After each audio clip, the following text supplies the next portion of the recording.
Halo, halo, halo. Kembali lagi di Bukan. bukan. Nah, ini konten kali ini tuh bukan tentang ini, tapi ada hubungannya Ada hubungannya, teman-teman. Jadi ini baru tayang di Netflix. Kalau di Jepangnya udah cukup lama, kalau nggak salah. Oh iya. Kalau nggak salah 20-an atau 5 atau belasan Oktober gitu, aku lupa. Jadi tamatnya nanti di episode 10. Aku nggak tahu di Jepang udah tamat atau belum, tapi aku pada saat ya pindah-pindah Netflix cari apa? Nah, apaan nih tulisannya AARO? Ya, Aro. Domain Domain Anomali R-nya aku lupa, Resource Office kalau nggak Iya, salah. kayaknya ya, Kalau nggak Resource salah Office, itu. ya. Gitu, tapi judul Jepangnya kalau nggak salah sekali lagi adalah Zenryoiki Ijo Keisatsu. Ya, disingkat Zenketsu. Zenketsu. Ini menurutku menarik sekali karena Kita suka klinik. Bukan. sesuatu yang berhubungan dengan gaib, aku suka. Dia suka banget dia nih. Gitu. Jadi Aduh. tokoh utamanya adalah Kira Death Note. iya, dan juga si siapa? Siapa? Shishio Makoto. Rurouni Kenshin Live Action. Iya. Itu dia. Terus ceweknya Alice Hirose. Aku belum nonton film yang lain. Kalau nggak salah di Alice Borderland ya, Alice? Enggak ada. Ini ada dari sebetulnya. Ya ini kan di kurator. Oh iya benar. Ada dari sebetulnya. Nana. Gor-gor kan aku gak nonton, Mas. Oh iya, yang dia takut. Enggak ada kayaknya di Alice in Borderland. Cici. Aku lupa. Tapi yang jelas itu kombinasi yang menarik untuk dipandang. Ya, benar. Gitu. Nah, ini tuh tentang apa? Divisi khusus kepolisian, tapi kata mereka itu di bawah sekretaris kabinet. Ya. Khusus untuk nanganin kasus-kasus yang berhubungan dengan Goib. hal mistis, goib segala macam. Yang pada akhirnya ternyata bukan segoib itu. Bukan segoib itu. Tapi yang menarik adalah bagaimana kemudian pada kasus-kasusnya itu dijelaskan tentang Hantu-hantu yang ada yokai gitu, ada mitos-mitos, ada Ryujin, ada Tanuki, macam-macam. Sedomen yang di pertama itu gitu. Jadi ada penjelasannya, bahkan mereka ngasih notes dari buku atau ensiklopedia apa Bagus gitu. Itu menarik sekali. Tokoh utamanya dua ya, si tadi itu. Aku lupa namanya siapa. Aku juga nggak inget namanya. Dua-duanya aku lupa. Gitu, tapi si cowok dan si cewek ini kayak sebenarnya kalau menilik ke belakang lagi itu kayak kombinasinya Sherlock dan Watson. Karena si tokoh utama cowok ini si Rurouni Kenshin. Shishio Makoto. Duh, namanya Kira aku ya kok lupa sih. Searching dulu deh. Ya, coba. Ya kamu ngomong dulu. Itu kayak Sherlock Holmes, teman-teman. Anjir enggak Jadi profesional banget anjir. dia tuh ngamatin penonton dikasih clue tapi sangat sedikit sehingga dia itu yang udah udah menguasai semua lah di kepalanya. Jadi dia tuh paham orang seperti apa, paham kejadian seperti apa, paham keadaan seperti apa gitu. Jadi hampir mirip banget sama si Sherlock Holmes gitu. Nah, sedangkan si ceweknya yang diperankan oleh Alice Hirose ini jadi karyawan baru di Zenketsu ini gitu. Jadi dia jadi pendatang yang kemudian belajar dari situ. Dia belajar tentang ternyata kasus tuh gini, ternyata kasus gini. Disuruh ngambil kesimpulan, ya bisa, tapi ternyata salah, kesimpulannya tuh cukup salah gitu. Karena ini tuh bisa dibilang adalah sebuah film di mana kalau kalian sering lihat ini relate juga sih sama kehidupan kita, bahwa ada orang yang muanya dianggap sebagai ini mistis nih. Engap kayak siapa gitu ya. Itu kayak semua orang kayak di sini ya. Jadi kayak muanya tuh disangkut pautkan dengan hal gaib. Bahkan pesulap aja itu dibilang bahwa secara psikologis orang-orang kita nih, orang-orang di Indonesia terutama ya, mereka tuh mencari jawaban paling mudah dari apa yang dia tidak tahu. Contohnya gini, misalkan ada orang sakit nih, tiba-tiba sakit, nggak kenapa-kenapa, tiba-tiba sakit.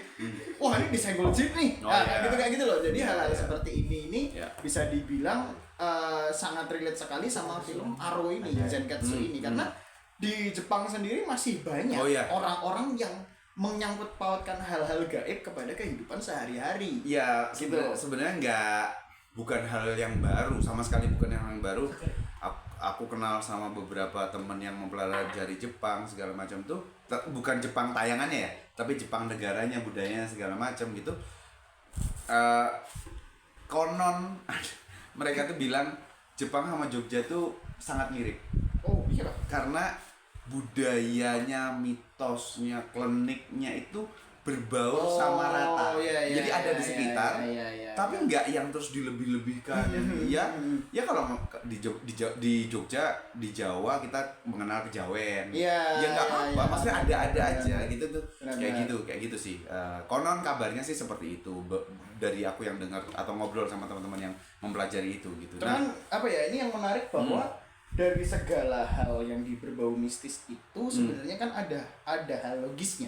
Ya. Iya kan, maksudnya Ya. sesimpel misalkan nih ada ruangan yang engap terus ruangannya itu lembab katakanlah. Orang yang nggak bisa ngelihat aja merasa pasti engap kan. Ya. Oh, ini lembab nih. Cari Ini dong apa? sebabnya. Sebabnya apa Ya. gitu. Jadi itu secara logika dan secara psikologis itu semua tuh bisa dijelaskan.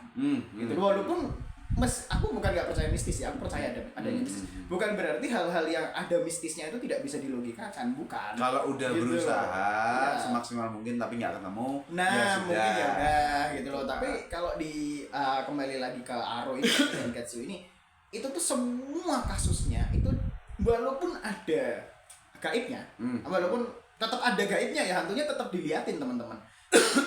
Tapi si karakter utama ini berusaha untuk menggunakan rumor. Kalau teman-teman pernah main Persona 2, ini mirip. Jadi Nggak semua pesona. nggak semua, cuma 2 ini. Jadi semuanya itu yang di episode 2 itu tuh dia menggunakan rumor untuk menyelesaikan masalah. Aku lupa sih Persona 2 ini di konsol apa sih? PSP ada. Ada ya? PSP ada, PS1 ada. Itu oke, memang oke. game-game lawas sih. Nah, itu menggunakan rumor untuk menyelesaikan masalah dan ini ketangkep banget di Zenketsu episode 2. Ini kalau teman-teman BTW aku tadi habis cari di Google nih. Kalau nyari di Google tulisan Aro nggak keluar. Nah, ini Nggak keluar. ini yang menarik. Anomaly resolution bukan resolution, resource, ya, sorry. resource. All domain anomaly resolution office. Yang menarik adalah teman-teman, AARO ini di internet itu ada, di Wikipedia juga ada bahwa kantornya beneran ada di Amerika Tapi Serikat. di Amerika. Kalau nggak salah dicetuskan sama kreatornya itu tahun 2017. Kalau nggak salah, dan mereka tuh memang konon kabarnya itu menyelidiki hal-hal yang berbau Alien. Iya, kayak gitulah, kosmik. segala Jadi kalau macam teman-teman buka di Google malah itu gitu. kebanyakan. Namanya aku juga bingung kenapa di Netflix ini tulisannya AARO Kenapa Aro gitu. Aku nggak ngerti apakah memang ini kerjasama atau enggak. Iya Aku sih, nggak tahu juga kayak gitu. Cuman ya dari sini kita bisa menyimpulkan bahwa memang di luar sana ada badan-badan yang ada lembaga-lembaga yang mengatasi hal-hal yang seperti ini nih. Gitu loh. Jadi buat teman-teman yang di luar sana mungkin menganggap alien tuh nggak ada, jin itu gaib tuh nggak ada segala macam. Ya kenyataannya orang-orang itu ada yang mengumpulkan ini kisah nyata gitu. Iya. Nyata Nanti tuh kalau ada. teman-teman udah baca atau bukan udah baca sih, udah nonton animenya Dan Ya, bakal kerasa lagi itu. itu kerasa Ada banget, anime, ya. ada bukan ada kosmik, ada alien. sci-fi, sama ada roh, hantu, yokai apa segala macam. Dan itu semuanya ya kita sekali lagi ada logikanya lah, istilahnya kita bisa melogikannya. Bagus sih, aku tertarik dengan serial ini, hanya saja aku tuh cukup tidak cocok dengan Sherlock Holmes. Aku ngikutin Sherlock Holmes, aku baca novelnya, aku nonton filmnya, nonton serialnya, terutama novelnya ya, cerpennya aku juga baca gitu. Cuma terlalu superior. Dia pinter dari awal ya. Terlalu superior sehingga kayak begitu dijelasin semua, kamu mah udah tahu dari Tahu. awal kayak gitu tuh jadi benar, kayak benar. kurang lah. Kalau detektif aku lebih senangnya Hercule Poirot dari Agatha Christie karena dia kayak benar-benar ini apa ya ini, tapi habis itu dia mikir ini tuh gini, ini tuh gini. Jadi penonton atau pembaca tuh diajak bareng gimana sama dia. gitu ya. Kalau Sherlock Holmes udah di atas duluan posisinya dia. Kalian memang nggak tahu. Iya, aku yang tahu. Gitu. Ya Aro ini juga gitu sih sebenarnya sih, mirip sih. mirip. Dan istilahnya si tokoh utama itu kira Death Note ya. Jadi istilahnya tuh dia udah mastermind di atas mastermind gitu loh. Jadi ini ada ini, dia bisa bilang kalau ini tuh gaib gini. Tapi enggak. Dia tahu enggak ini yang bunuh ini. Ini dia pelaku utama. Lah, kamu selama ini tuh tahu tuh kalau itu bukan gaib. Ya tahu lah. Lah terus kenapa gaibnya dikeluarin kayak gitu? Ya enggak apa-apa buat mancing aja. Lah, Ya hal-hal seperti itu gitu loh yang membuat film ini tuh sebenarnya cukup menarik. Tapi kalau mungkin Mas Bagas nggak cocok ya nggak tahu ya. Nggak cocok sama karakternya Karakternya, ya. Kalau soal mitologinya, itu bagus. lore-lore-nya segala macam aku suka. Dan yang paling menarik menurutku adalah dari episode 1 tuh ditunjukin ada satu karakter cewek yang misterius dan ini tuh kesannya kayak tokusatsu. Ya. Jadi emang ini tuh jangan-jangan ada organisasi yang menaungi atau ya. sekte atau apa itu menurutku tuh ya namanya Jepang nggak bisa lepas dari tokusatsu ya. Banyak sekali unsur kayak gitu yang ini actionnya juga ada kan? Iya, tapi bukan yang utama, ya, bukan utama. Dia bisa berantem, tapi bukan yang utama gitu. Ya cukup apa ya kalau misalkan teman-teman nonton ini tuh bisa dibilang cukup menarik buat teman-teman yang suka misteri malahan. Kalau suka horor kayaknya mungkin belum tentu sesuka itu karena dan nggak terlalu horor. Nggak horor gitu loh ini. Horror. Mikir ini memang benar-benar film mikir, benar-benar film misteri. Lebih ke film misteri. Dan nggak gore juga sih. Nggak yang gimana berdarah atau apa tuh. Itu enggak. Walaupun ada kasus-kasus yang ya pembunuhan gitu. Jelas. Yang cukup ya belah kepala Iya. kayak gitu. Nah, karena ini baru berapa episode ya? Nah, kita take ini baru 2 episode. Oh, oke. Kita take ini. Jadi aku sih sangat menantikan untuk nonton episode selanjutnya dan karena cuman mudah-mudahan benar ya cuman 10 itu menyenangkan sekali. Biasanya sih Jepang juga nggak banyak sih. Jepang. Nah, sebenarnya ada satu lagi detektif namanya Okura kalau nggak salah judulnya. Itu apakah akan kita review atau enggak aku nggak tahu, tapi aku bisa bilang untuk penutup Okura itu adalah baru 2024 juga di Netflix, baru tayang Jepang juga, yang main Takashi Sorimachi, yang main Great Teacher Onizuka, live action. Ini adalah detektif polisi dengan vibes dan ruangan Super Sentai. Mirip sekali sama Super Sentai. Jadi menarik sekali untuk diikuti. Oke teman-teman, sampai ketemu di obrolan detektif berikutnya. Detektif lagi, dadah. Bye.